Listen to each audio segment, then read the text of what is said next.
start in the field today.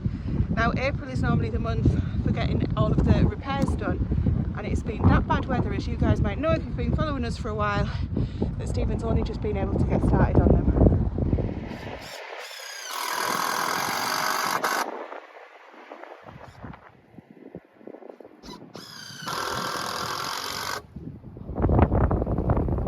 You might be able to see in the distance there, the farmer has turned his cows out, and that's normally when we have the horses out. These guys have been out in this field for about a week now, but there's still no sign of us getting our animals outside anytime soon.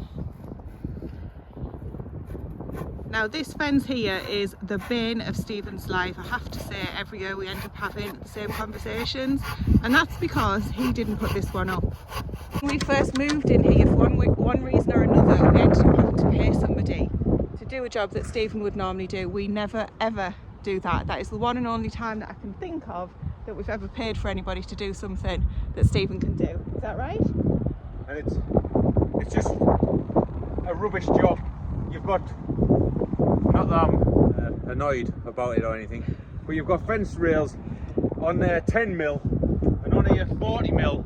And over there, just to see on, the posts aren't even in line. It bends around the field like that. It's just pardon my French, a shit job. So, think yourself, do it yourself. This fence has been put up about 8 years now. It was literally put in a week after we arrived here so that we could get the horses here and stop paying for the livery where we were paying for them elsewhere, etc, etc. So it was a compromise that we had to do because we were not here during the daylight when we first moved in. It was in January. And the more we look, the worse it gets. As I say, there's repairs to do every year, which is to be expected when you've got livestock to some degree and you've got wood, but no, it's not. There's no repairs on them fences over there. When you've got wood and horses, there's always going to be repairs. Even the wood that this guy's used is, like, you know, thinner and cheaper than, you know, we would have chosen to put on ourselves, but we were very inexperienced back then, so never mind. With all these repairs, you'll have basically put a new fence up. Yeah, no, it cost us twice.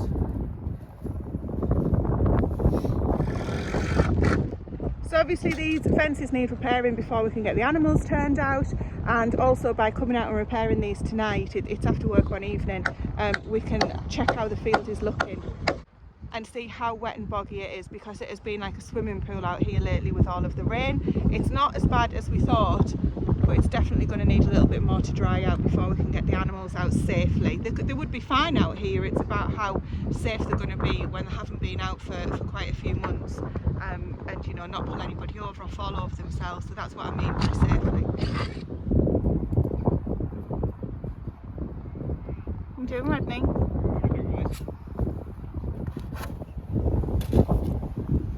Looking at the height of the river, if you can see, that there is a fence with the reeds on it, and the water has been above that fence recently. So given that the river's gone down quite so much, I'm hopeful that that means the water level in the field underneath, what we can see, has gone down quite a bit as well, and then it's going to dry out pretty soon.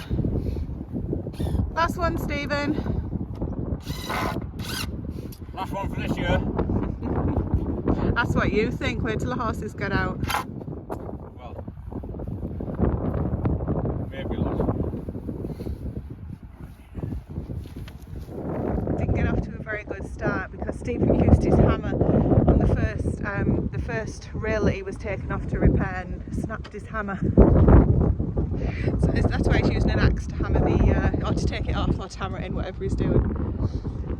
Well, while we were down here fixing the fences, we just thought we'd check on the pig area because there's a few modifications need doing in here. Hope you can hear me over the wind. But this is where we cut the fence to load them onto the wagon, our pigs from last year. So this is the weakest part, so this needs replacing. So we're just going to cut that again, bend it round and put a brand new piece in there. That'll secure that. The barbed wire is still on the floor to stop them rooting underneath. But I can't believe how well it's grew back. I mean, they're going to love it in here when we finally come in. Maybe it's a fortnight, 3 weeks, and we'll get them back in here. Just enough time to fix that, redo the pig ark over there, which is an old oil tank. I don't know if you've seen us make that in our last video when we got the pigs. Just an old oil tank tipped upside down. So we just need to re-secure that to the floor, put some new bedding in it, refix this fence and then get them in.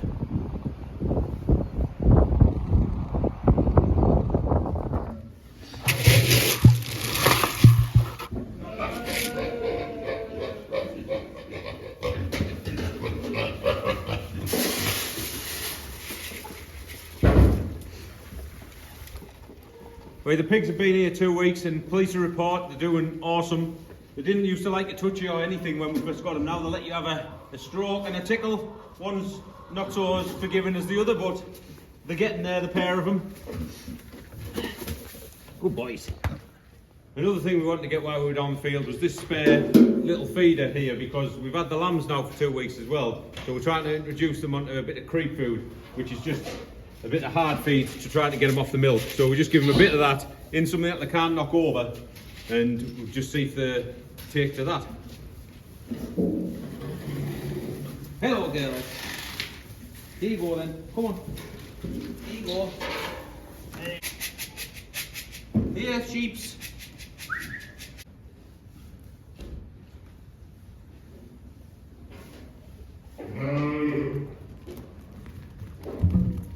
Hey.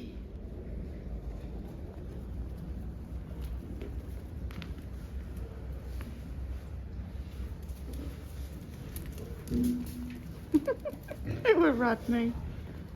Go on, Ron, get away. There you go. Just while we're on the subject of different feed, after work tonight I called and got a bulk haul of food. We normally don't buy it in bulk because we didn't used to have anywhere to store it. But since we put the new storage boxes in the tack room, they seem to be rat proof up to now. So I thought we'd call and get a haul. And thanks to you guys for watching and subscribing. It just helps out an awful lot with the feed, because this haul here was like nearly £120. I mean, it should last a good few weeks. So we don't need to go any more for a while, and then with selling the eggs and from watching our videos, it helps us buy the food. So a big thank you for that. It takes a lot of pressure off the food cost. So what we've got here in the blue bags, we've got the pig feed. So they're moving off the first stage food onto the second stage food. So we've got 4 bags of that because we'll mix it in with the first stage, so they're not just transitioning straight over onto it. So we've got 4 bags of that. That should last quite a while. We've got a bag of the creep food, which we're feeding the lambs. That's a 25 kilo bag, so that'll probably last a few weeks as well. We've got 4 bags of layers pellets for all the poultry and the ducks, and then we've got another bag of lamb milk just while they're transitioning off this onto the creep food. So yeah, 120 quid worth of food. Doesn't go far, but there you go.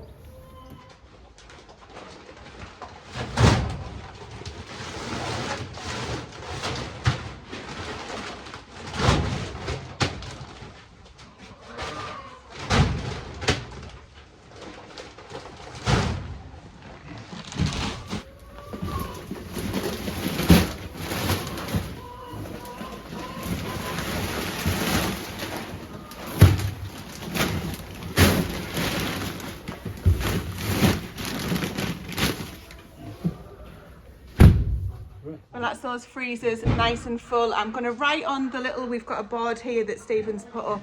I'm going to write on there what we've got when, how much it cost, and then when we've opened the bags, so that we can see when we need to stock up again, and we'll be able to maintain the costs actually of the pigs this year, which people have asked us often. We've done it for raising the meat birds or raising the birds that we've got now.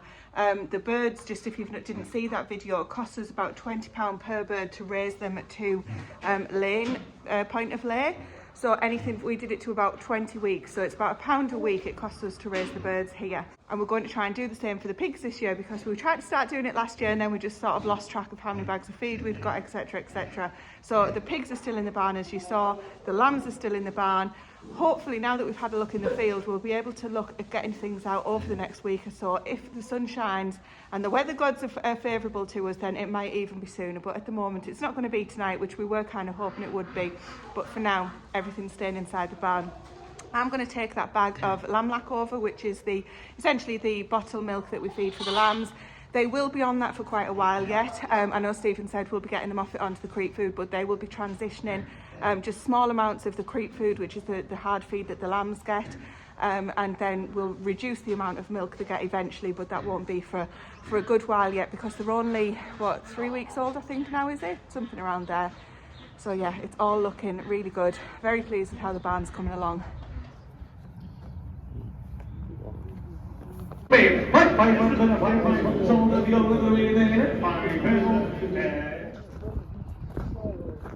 Brought a caravan.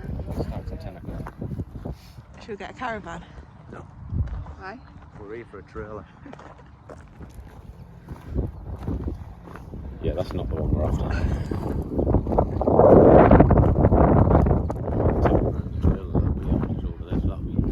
Too big? Well, not the type we want. It's not a camper trailer, right? It's not a livestock trailer, is it? The pocket and unfold it, the quicker we can get your way back home into the pub, because it is Saturday. And I think that's about a lot. As soon as you got everything, you'll not be allowed to lift anything until you've got a pass out. So go and get your pass out and show one of us and we'll get them lifted. There will be no loading in here until we are down at the vehicles. So that'll be strict. There'll be no loading out of here until we're down selling the vehicles. Simple as that. Right. We'll start the day and go all the way around the outside. 2 big sets of blue pipe and VAT. All the stickers, the same as the last couple of times, are locked in and marked whether they've got VAT or not. Right, up and off each time, put them in there. 200, £100 and off, bid, 50, 60, 70, 70 bid 80, £80 and bid, £80 and bid, £80 and bid, £80 and bid at £80, £80, £80, up and down, make no mistake, £100, £80, 65 bid a pint, 65, 65, up and down, 16, 5, just walk on by. Right, well, a bit of a later start this morning. We've had an unexpected trip out this morning. We went to the local auction mart. There was a couple of things on there that we fancied, so we had to drive down, bid on a couple of things. We didn't get them. They were a bit out of our price range, so we came back empty-handed. Anyway, we get on with the weekend's project, which today is this area. Now the ducklings have gone from the shed you can see behind me, and well, we've been meaning to do this job for weeks, but it's either been raining or it's been windy. Well, today it's dry and it's calm, so we're going to get as much done as we can. So the plan is to clear the whole area. Just on one point, I'll say, all the trees that we've replanted in here, all the fruit trees, they've all survived, thank God, except for one apple tree against that trellis over there. So we'll probably just pick up another apple tree or something in the not so distant future and replant that. So that's great news. So second thing, we need to clear all these stones, all the wood, everything off the top of all this membrane, because as you can see, the weeds and nettles around here are just a nightmare. So what we're going to do is clear all the stones, clear all the wood, pull all this old membrane back, try and flatten out the ground a bit, because in some areas it's dipping a lot. So we'll try to get it somewhere near, excuse the cockerel, and then we're going to all the membrane that we took off the bottom area, which you might have seen in a video a few weeks ago, we're going to re-membrane over the top of it, and we picked up some of these. I don't know how good they are, but this will pin all the membrane down, and then we'll either rebark it or put these sort of stones down or something. But before we do all that, we're going to make beds out of either the sleepers over here. So we're going to either make beds out of these or some of the composite board that I picked up from that unit the other week. I'm going to cut them into like bed size sheets, and we're going to plot little beds all over. But when we do that, we'll burn a hole through the membrane so they'll grow directly into the ground. So it's a lot to do, not much time, so we'll get straight on to that.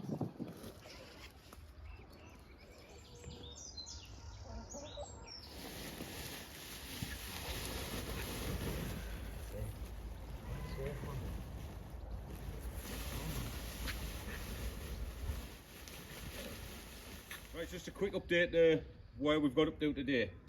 So I've remembraned all this side over here using these pegs just to keep it all flat, and put 2 new beds in. What we're trying to do is put as many beds in as we can. 2 reasons: 1, to maximise the growing space, and 2, when we order the bark or the chippings or whatever we're going to put down, we won't need to order as much because there won't be as much ground to cover.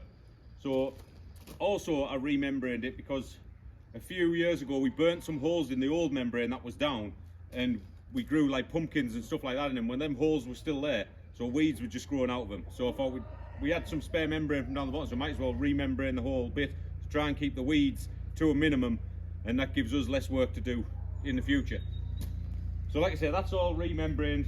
2 new beds in there, they just need leveling up a little bit. We've remembraned this whole side up to here, and then we've re-membraned around these trees, these 2 trees here, and then I ran out of pegs. So I need to order some new pegs to redo over that side. So because I ran out, I decided to cut the railway sleepers that we got before off Marketplace to make some beds to obviously fill more of the space in. So I made like a full 2.4 by 1.2 metre one there, the same there. I think that's a 150 by 120 over there, and then a 120 by 120 over there. And all these, where these paving slabs are, is like where we're going to put pots on like this, just to grow flowers or whatever else in, just to brighten the place up. So I've left that gap over there on purpose because we're thinking about putting like a table and chairs set in there, because this time of day, I don't know what time it is, 5:30 or whatever, the sun is right up there and you get it all over here. So we're going to put maybe it's a table and chairs area there, or a picnic bench or something like that over there. And then as we sashay over here, like I say, all this area here needs doing with new membrane. So I've got to move all these pavement slabs. I'm going to re-membrane all this. I'm going to order some new pegs because they've worked great, by the way, them pegs. So we're going to re-membrane all this, and there's not really room for any more beds or anything over in this area, so this is all just going to be chippings and everything. And then as we sashay over here, all this will be moved, like all this area will be tidied up. Probably don't need to re-membrane this, just 'cause this is where the ducks were, and like I said, they're really messy, so we'll just probably clean up all that mess. And we're going to maybe put a couple of lounge chairs or something like that in there, because right next to the shed, when we finished with them, the cushions and everything just go straight in the shed. That's not going to stay like that, by the way. That's going to get all painted and titivated up so it like blends in with everything. And now I'm out of breath, and that's what we've got done today. So now we're going to get the horses out in the car park for half an hour and then try them in the field for the first time this year.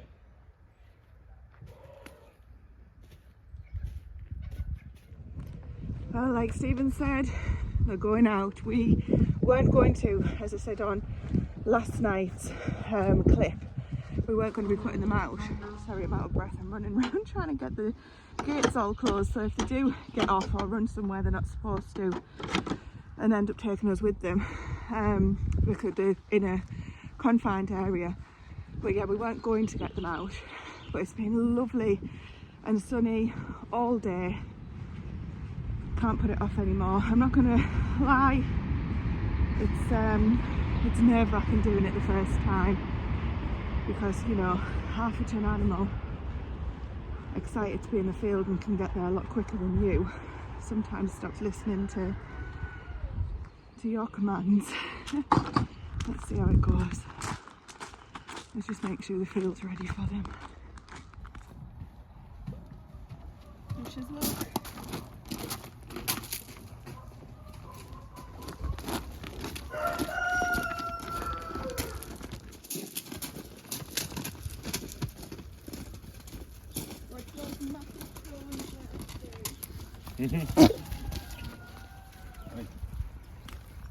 How come she's big nose good and you're being to do it?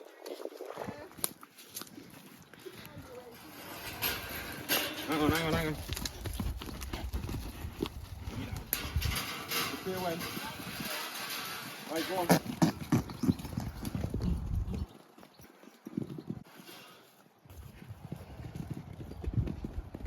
Jesus, this is the bit I can't watch.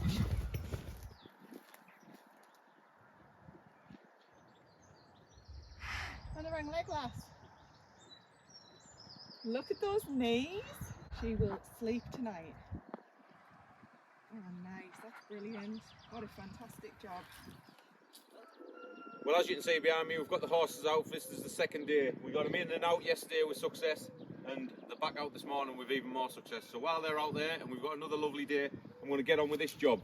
You might see it in another video, we started this a few weeks ago. So this is where the pigs used to be, and they churned all this over. It was all weeds, and then we membraned it to keep all the weeds down. But then after we uncovered it, all we got was rain. So we've had a couple of days of no rain, so the ground feels pretty decent to rotovate it. So I'm going to try and rotovate all this up, get the seed in, and then hopefully turn it all back to paddock for the sheep and the ducks and the chickens to be on. So I'm going to get on with that while Tracy goes and gets on whatever she's doing.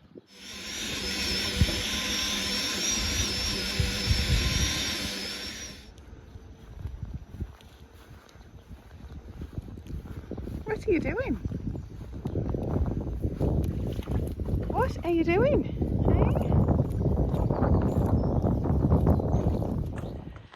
Let's take the sunglasses off so we can see each other. While Stephen has been busy working over here yesterday, I've been getting some really boring jobs done that I thought I'll spare you showing you on video, but let's have a little look at some of the more exciting things that I got achieved in the garden. So this is the view down from the veg plot where Stephen was working. I think yesterday we finished off showing you the beds that he built, and then kind of deciding on the structure, not the structure, the whereabouts they're going to go, basically the design. So this one here may look a little bit strange, thinking why didn't you just put one larger bed in rather than two smaller ones, and it's to do with the lay of the land basically, because this one here is a lot higher than this one here. It might not look it on camera, but it just literally, he would have had to put a step down and everything in it, and we're not wanting to give any extra work. So the whole point of this, I think Stephen mentioned yesterday, is trying to keep down, you know, make it as efficient as possible for us moving forward, keep the weeding down, keep it tidy and as maintenance free yet productive as we can basically.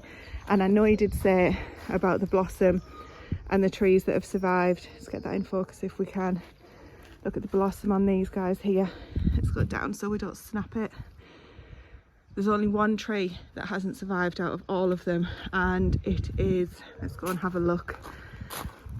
So this bit here is not being done, obviously, where the ducks were, is getting round to that, but it's this tree here. And I'm saying, there's just nothing on it. I mean, yeah, I'm pretty sure this is dead. It's got, is that canker? I can never remember the names. But there's one here, and there's actually one behind the shed, which when we planted it, we hadn't decided on putting that Wendy house there, or the shed, whatever you want to call it. Anyway, everything survived bar one, which I think is fantastic news. So they're looking really good, coming on really well, and I'm really grateful for that. Really. So where have I got to then? This is the potato bed. What you can see that's come up is volunteer potatoes. But what I was working on yesterday, weeding these beds, exactly, very boring. The pathways down here, so this one here looked like this one here, and that was a sit on a bucket and get your weed bucket kind of job. So it took a while. Just showing you the rhubarb as we're walking past. That's something that we're going to be working on this afternoon. And I've essentially tidied this bed up and put these bean structures up. Going to have loads of beans and squash this year. Some climbing squash and some trailing squash. Some climbing beans, obviously, and some bush beans as well. I'm going to talk to you about those on a separate garden video because I'm really excited about some of the varieties that I've got. Now, these canes that are on an angle was me experimenting. I've seen people use the canes to kind of give a bit more strength to the structure, but what I think I'm going to do, I didn't have enough string, oops, come on, is put them on like this, and it kind of maybe a foot apart, and then possibly put some bean netting on, or pea netting rather, for them to grow. So it's starting to look really good. I'm pleased because it gives the, you know, a little bit of height and a little bit of texture to the plot. So when these are growing full of different plants and things, it's going to look fantastic. Now here what I've done, I've moved these two big tubs that were on the back of this bed. I've moved them off onto the paths because then obviously I can use the bed that they were on. This is all potatoes. I've got Heidi red and a blue, I can't remember the variety, the name, but there's a blue one in here as well. And the sweet peas that I put in, they seem to be okay. They haven't disappeared. And obviously they haven't grown quite just yet. We still have really cold nights, actually really cold days. Even though the sun's out today, it's warm if you're out of the wind, but it's biting in the wind still. So the sun's out and it's warmer than it has been, but don't be fooled, there's not that much heat around. But obviously, you know, the daylight's longer, we're getting more daylight now. The sun is warming up, so things should start taking off very soon. So it's these trellises here that I'm thrilled with. I do need more bean poles, bamboo canes though, so I'm going to make a trip. It'll be next weekend now to pick some more of those up, and I'll probably do just a dedicated garden video on that, as I say, because Stephen's actually at work, so that'll work out really well. But look, one more thing I wanted to show you before we get on with the next task. Look at the strange soil structure that we're seeing these days. Now this is because we've put topsoil on here Do you remember we put all carrots in? So this was the carrot tape and loose seeds, and I was worrying because I thought, my goodness, it just looks wrong. You know, it just looks wrong. It's really sandy, and anyway, but look, let me find if I can get my eye in. Okay, this is what I'm trying to show you. Can you see? We have baby carrots all the way along. Once you see them, you can't unsee them. So hopefully, because underneath this soil, so if I go here where there's nothing sown, you know, it's not too bad. And I can't believe it's got so dry. You know, we've only been without rain for a couple of days. Anyway, the broad beans looking really well. These are the ones that I sowed earlier this year in January. They're the autumn sown ones that took a battering, but they were coming along really well. And the other thing that's absolutely thriving at the minute, apart from the wild garlic, which we're going to come to, is this parsley, but it is starting to want to flower, look. So this is the last pickings of this. It's absolutely huge. So yes, while Stephen's busying on with his projects, and obviously I'm lending a hand when it's needed, it's just him and myself today. The kids are both out doing other things. Well, my daughter's at work. She's like 7 days a week now, bless her. That's why you rarely see her when she used to be more in the videos, but that's why. Yeah, so really pleased with what I've achieved with the bamboo canes, and basically weeding non-stop. You know, and that's just going to be the theme now, just staying on top of it as best we can. Some things I haven't stayed on top of in the distance. Let's turn around. The strawberry bed, I have a feeling me and that strawberry bed are going to fall out this year. We'll see how it pans out. Anyway, this is what I'm going to be working on next. Ta-da! Rhubarb. Oh, and I think, just for the gardeners amongst you, I think I'm putting brassicas at the front here, but I'm not too sure. But this rhubarb, this was 2 plants, if you remember rightly. We literally 2 plants, not split. This one plant always dominated the other plant that was sat next to it, so we took that plant out, split it, and I've put it in a different bed. It's not looking too bad. It's come in, so I haven't killed it, so that's always a bonus. Probably won't be harvesting off the other plant this year, but who needs to when you've got a rhubarb plant that's doing this? So the plan is, I'm going to get in there and I'm going to, oh, what's that? I thought it was a frog. It's a flipping rhubarb leaf. Goodness me, Tracy, where's your glasses? Going to harvest a load of this, and we're going to go and do some preserving. Now, using rhubarb for me, I mean, you know, there's the obligatory crumbles, there's the stewed rhubarb and custard, all of those good things, but I want to make sure that we've got some for use all year round. So I'm going to get some dehydrated today. I'm going to get some put in the freezer later on in the season, possibly, because I don't want to fill up the freezers and end up in the situation we were in earlier this year and sort of the back end of last year, where the freezers were just too full that we couldn't fit anything else in them. I mean, that's not a bad thing. But if it's full of things like rhubarb, that is the first thing that ends up not getting used, because I need to put other things in like meat, etc. So the rhubarb comes out, have to make something with it there and then, and that's not something that I want to force myself into. Now, if it's dehydrated, for example, it takes up less room and it's shelf stable in a jar on the shelf, which is absolutely perfect. The other things that I'm going to be doing with it from a proper preserving point of view, if you like, is making jars of apple sauce, but it's not, it's rhubarb sauce.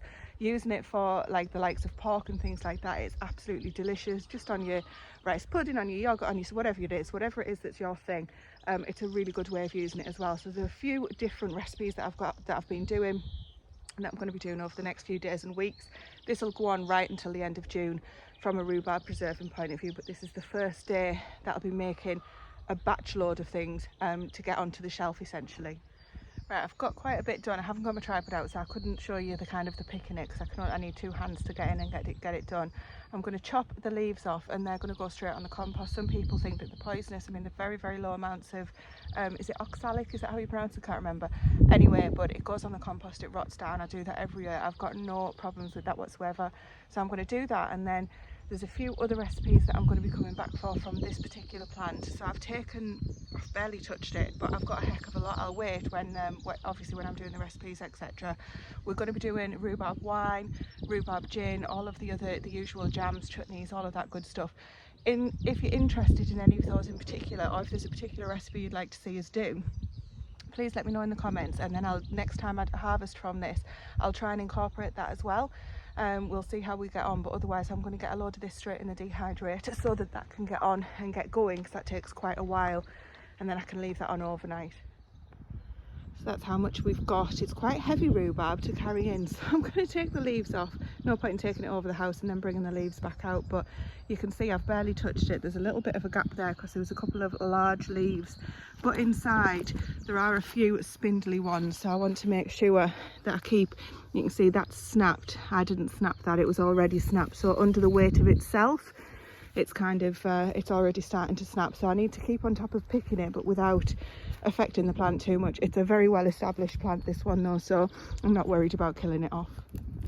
There we go, added to the compost. Incidentally, these make a really good mulch if you've got anything that you want to kind of suppress. It's worth using those. They don't last that long, but it's a good short-term interim solution if that's what you need. Now just up from these compost bins are the rhubarb. That's the main crop, if you like. The one that we're dealing with over there is the really early variety, but this is a main crop that's very reliable every year, except this little one here which we put in. And it's interesting because it's got the same ground. Okay, it's a little bit nearer this hedge here, but a different variety, obviously, you can tell just by looking at it, but it has never ever thrived, ever.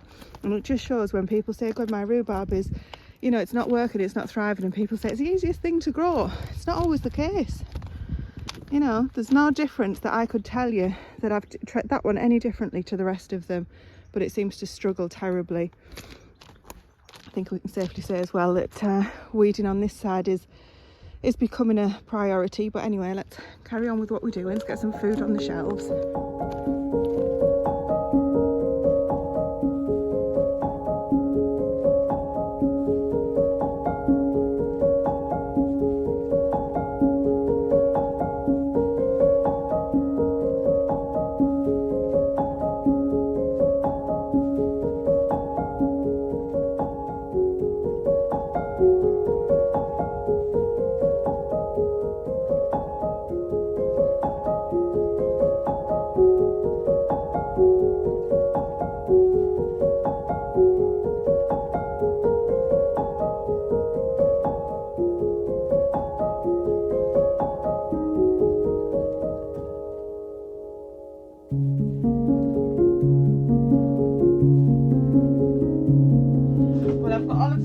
Chopped up. I've tried to slice it into slices that are similar size, and I've failed completely. So these will dehydrate at different intervals, but it's fine. It can't be too dry, so I'm not worried about that.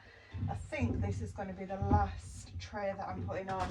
I'm going to put them on at about 50 to 55. I'll start at 50 degrees Celsius, centigrade, whatever, and if after in the morning, I'll set this away for 12 hours, you can put a timer on this, but again, they can't be too dry. It's more about wasting the energy, the electricity to dry this.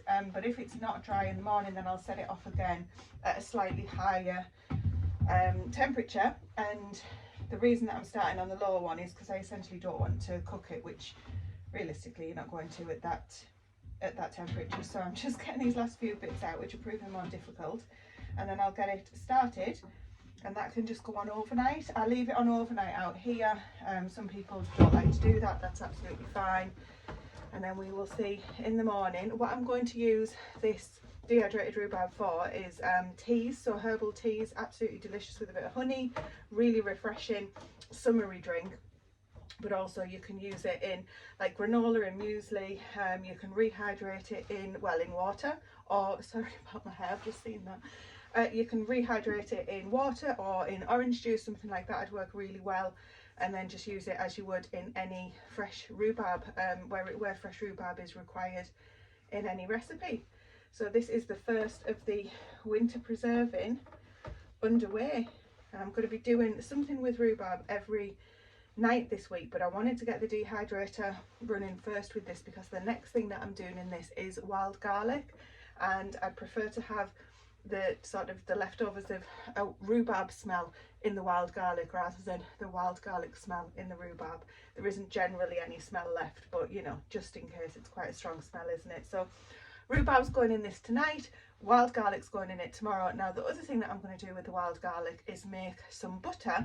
I'm not sure if I'm going to have time to get that done today, but if not, I will certainly show you when I do get it done, even if that's not today.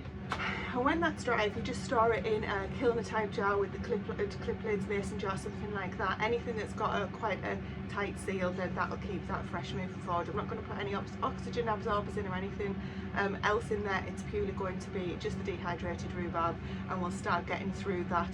Well, I could start using it straight away, but again, I'm trying to preserve for the winter, but I can do more of this as we move on. I just want to get the dehydrator used up for the things that I can do now, because as we move more into the summer, it's going to be used a lot more for the other veggies that are coming in from the garden. The other things, as well as the wild garlic that's going in that this week, I'm going to be doing some herbs which you can just air dry those. I have found sometimes though, because of our unpredictable weather, they can get a little bit mouldy, so I'm going to be using the dehydrator this year for the herbs as well. And anything that I can get in there now, I'm going to be running it every night with something different in there from the garden. If you're interested, let me know and I'll show you that kind of stuff too. Well, they're not supposed to be there. Right, let's take this compost to the compost bin first. I've also just heard the rotavator come to a very abrupt halt. So I'm wondering if Stephen has managed to chop through the wire, or if some of those nettles have got the better of the rotavator, because when it's spinning it can't get the get the nettles turned into the to the blades, is what I'm trying to say. So let's go down and see how he's getting on.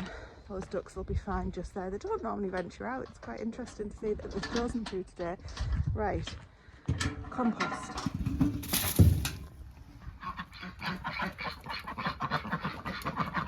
All back in. Hello, Apple dear. You got an itch? Where's Hazel? I just heard it come to an abrupt stop. What happened? Got a stone in it. Oh dear. Did the stone come off worse? Sorry? Did the stone come off worse, or the rotavator? No, it's fine. Oh, good. It's me. That's come off worse. Well, goodness me. I did say just do it like one bit a night.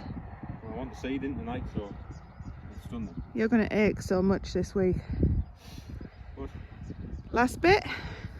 Don't like starting a job and not finishing it. I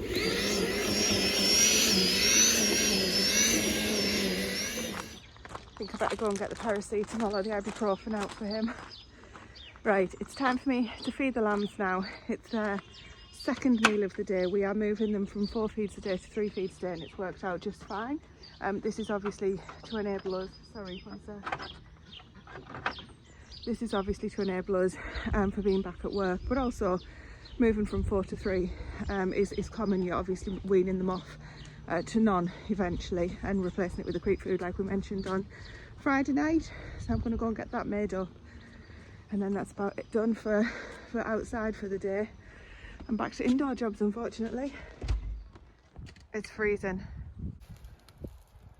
Well, that's all I finished. It took about 3.5 hours, but thank God it's all done. Some parts were a lot easier to do than others, but regardless, it's all done. So we're going to put the seed down now. I was going to wait a few days, but we're back at work tomorrow and I just want to get it finished.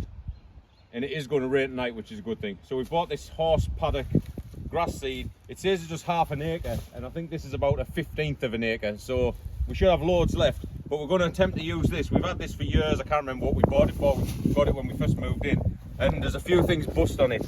So the hatch where the seed comes through is bust, and it should have a little flapper on there which flaps around and lets the seed through. Well, not all of that's missing, so we're going to give it a start off up here, and if it's no good, then we'll just have to do it all by hand.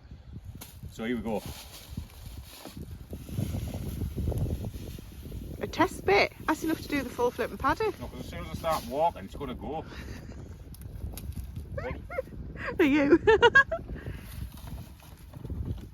Now it's coming out. Is it even up? It's fine, go faster, run! Oh, this is garbage.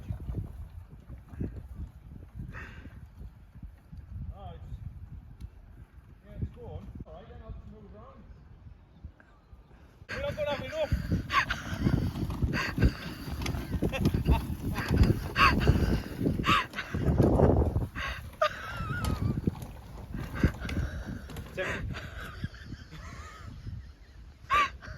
better do the rest by hand.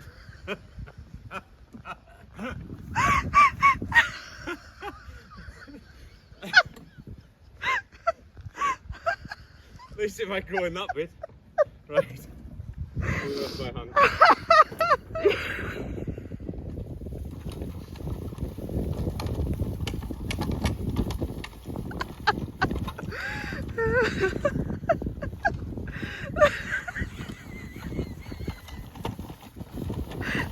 Tactics.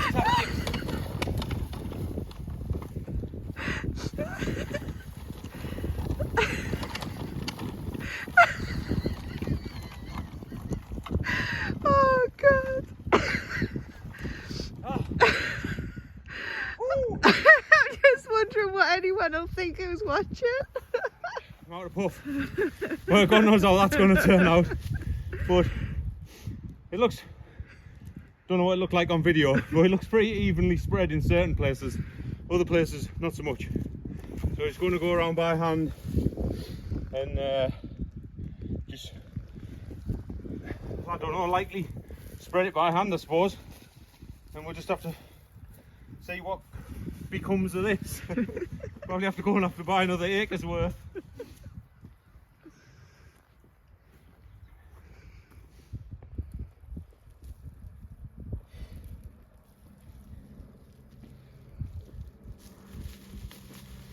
If there's any horticulturalists out there who got the hands over the eyes at this moment, I apologise.